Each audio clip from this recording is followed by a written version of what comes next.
राजस्थान में विधानसभा चुनाव को लेकर बीजेपी ने तैयारी शुरू कर दी है और प्रधानमंत्री नरेंद्र मोदी चंद महीनों में 6 बार राजस्थान के दौरे पर आ चुके हैं और फिर आने वाले हैं। इसके बाद हम आपको दिखाएंगे अपहरण, गैंगरेप और हत्या के अलावा खाकी पर लगे काले दाग की खबर। दरअसल बीकानेर के खाजूवाला में 20 साल की युवती के साथ हैवानियत की गई, उसकी बेरहमी से हत्या की गई और यह सब किसी अपराधी या सनकी ने नहीं, पुलिस ने ही किया है। अगर आप ऑनलाइन गेमिंग में ज्यादा समय बिताते हैं या आपकी बेटी, बहन या घर की कोई महिला ऑनलाइन गेमिंग की शौकीन है तो सतर्क हो जाइएगा। आज हम एक बड़ा खुलासा करने वाले हैं।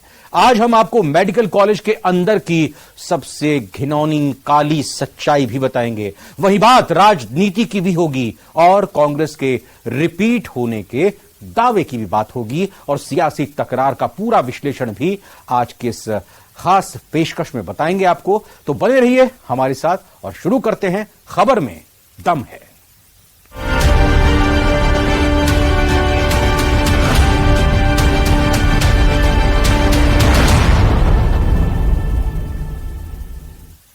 राजस्थान चुनावी रंग में रंगने वाला है और सत्ता में वापसी के लिए बीजेपी ने जोरदार तैयारी की है।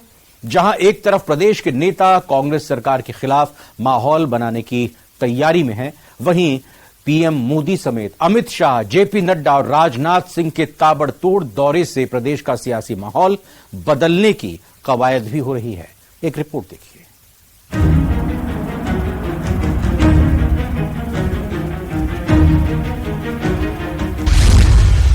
मिशन राजस्थान के लिए कर्नाटक से सबक। इस भ्रष्ट सरकार जो जनता का धन को लूट रही है, इसके विरुद्ध में जांच होनी चाहिए और लूट बंद होनी चाहिए। भ्रष्टाचार वाला वार बनेगा जीत का हथियार। सरकार महाभ्रष्ट या भ्रष्टाचार के उसमें डूबी हुई है और मैं सोचता हूं अब जनता के सामने कांग्रेस का और राजस्थान की सरकार का असली चेहरा सामने आ गया। मोदी, शाह, नड्डा के राजस्थान में दौरे तेज।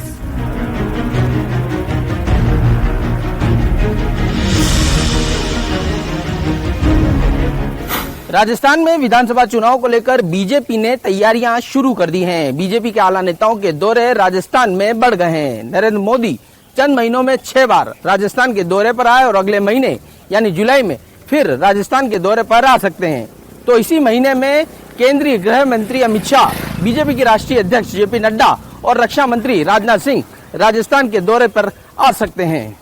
28 तारीख को हमारे पार्टी के पूर्व राष्ट्रीय अध्यक्ष और रक्षा मंत्री माननीय राजनाथ सिंह जी का जोधपुर में कार्यक्रम है। 29 तारीख को पार्टी के राष्ट्रीय अध्यक्ष जी माननीय जेपी नड्डा जी का भरतपुर में कार्यक्रम है और 30 तारीख को देश के गृह मंत्री और पार्टी के पूर्व राष्ट्रीय अध्यक्ष आदरणीय अमित शाह जी का उदयपुर में कार्यक्रम है। बीजेपी के लिए राजस्थान बेहद खास है क्योंकि न सिर्फ इस साल बीजेपी को यहां की सत्ता में वापसी की उम्मीद है, तो 2024 में केंद्र में मजबूत सरकार बनाने के लिए राजस्थान की 25 सीटें भी अहम हैं। 2019 में सभी 25 सीटों पर बीजेपी और इसकी सहयोगी पार्टी ने जीत दर्ज की थी। खास बात यह है कि कर्नाटक में धर्म आधारित मुद्दा न चल पाने के बाद बीजेपी राजस्थान में केंद्र सरकार की विकास योजनाओं और राजस्थान की कांग्रेस सरकार की कमियों को मुद्दा बना रही है, जिसमें भ्रष्टाचार, कानून व्यवस्था के साथ ही आपसी खींचतान भी मुद्दा है। द्वंद में फंसी सरकार में जो लूट हो रही है, सरकार को प्रमाणिक दस्तावेज के साथ जब हमारे सांसद कहते हैं एफआईआर दर्ज करो, ऑनलाइन एफआईआर दर्ज करने का बात करने वाली सरकार दाएं बाएं झांकती है। कांग्रेस के राज में उन्हीं की सरपरस्ती में जिस तरीके से स्मार्ट सिटीज की हालत खराब हुई है, टाउन प्लानिंग खराब हुई है, गांव तो छोड़िए, शहरों की सड़कों की स्थिति देख लीजिए, शहरों के विकास को देख लीजिए। और इसलिए जयपुर के साथ तो मैं मानता हूं कि कांग्रेस पार्टी की सरकार ने बहुत बड़ा अन्याय किया। ये कैपिटल है, इसको जो सम्मान मिलना चाहिए था, इसको जो तरक्की मिलनी चाहिए, इसको जो खूबसूरती मिलनी चाहिए थी, उसको बदसूरत बनाने का काम कांग्रेस पार्टी ने किया है। केंद्र में मोदी सरकार के 9 साल पूरे होने के मौके पर पार्टी का शुरू हुआ महाअभियान अभी भी जारी है। देश भर में चलने वाले इस अभियान की शुरुआत पीएम मोदी ने अजमेर से की और इस बात का संकेत दिया था कि राजस्थान का चुनाव उनके लिए खास है। माना जा रहा है कि पीएम मोदी 9 महीने में जुलाई में 7वीं बार राजस्थान के दौरे पर आ सकते हैं। ये पिछले 9 महीने में पीएम मोदी का 7वां राजस्थान दौरा होगा। प्रधानमंत्री नरेंद्र मोदी के साथ केंद्रीय गृह मंत्री अमित शाह और बीजेपी के राष्ट्रीय अध्यक्ष जेपी नड्डा का राजस्थान दौरा भी बढ़ने वाला है। चुनावी साल के लिहाज से शाह और नड्डा का दौरा काफी महत्वपूर्ण माना जा रहा है। पार्टी सूत्रों की माने तो 30 जून को उदयपुर में अमित शाह तो 29 जून को भरतपुर में नड्डा का दौरा संभव है। ये दोनों नेता दोनों संभाग में पार्टी को मजबूत करने का अभियान शुरू करेंगे।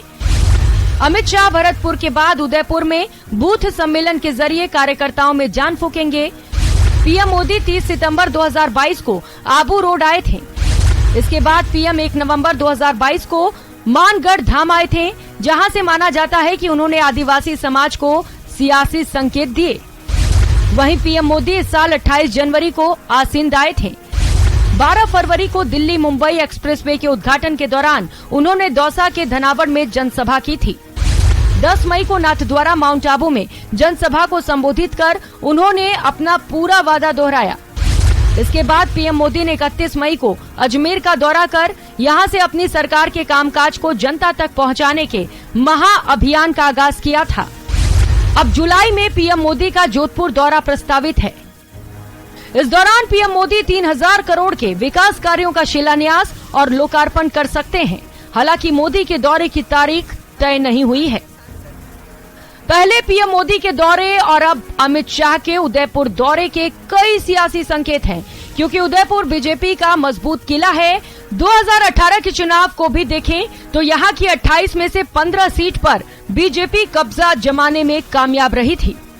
बीजेपी के वरिष्ठ नेता गुलाब चंद कटारिया के राज्यपाल बनने के बाद माना जा रहा है मेवाड़ राजनीति में कटारिया की कमी जरूर खलेगी, और यही वजह है कि कटारिया की कमी को पूरा करने के लिए चित्तौड़ से आने वाले सांसद सीपी जोशी को पार्टी ने प्रदेश अध्यक्ष बनाया, जो पार्टी की मजबूती के लिए पूरी कोशिश कर रहे हैं। और ये कहते हैं कि कोई भी व्यक्ति, आम नागरिक भी अपनी प्राथमिकी दर्ज करा सकता है, ऑनलाइन करा सकता है। लेकिन आम आदमी का तो छोड़िए, एक चुना हुआ वरिष्ठ नेता और सांसद राज्यसभा के उनको एफआईआर लॉन्च कराने में उनको धरने पर बैठना पड़े। इतना ही नहीं, बीजेपी चुनावी साल में भ्रष्टाचार समेत कई मुद्दों को हथियार बनाकर सरकार को घेरने की रणनीति तैयार कर रही है। राज्यपाल को बीजेपी ने 4 मुख्य मुद्दों को लेकर ज्ञापन सौंपकर कांग्रेस सरकार पर गंभीर आरोप लगाए हैं। आने वाले दिनों में सरकार के चूल्हे हिलाएंगे। भ्रष्टाचार के जो प्रमाण दिए हैं, हम हर उस संस्था के पास जाएंगे तो भ्रष्टाचार के प्रमाणों के आधार पर जांच कराएगी। आज महामहिम को हमने ज्ञापन देकर अपनी भावनाओं से अवगत कराया। राजस्थान बीजेपी में भले ही ऑल इज वेल का संदेश दिया जा रहा हो, लेकिन पीएम मोदी के लगातार दौरे और उनके चेहरे पर चुनाव लड़ने का ऐलान बताता है कि कहीं न कहीं बीजेपी में खींचतान तो है, और इससे निपटने की जिम्मेदारी अब केंद्रीय नेतृत्व ने अपने हाथ में ले ली है, क्योंकि पार्टी किसी भी कीमत में कर्नाटक वाली गलती राजस्थान में दोहराना नहीं चाहेगी। Bureau report, news 18 Rajasthan, Jaipur. और वही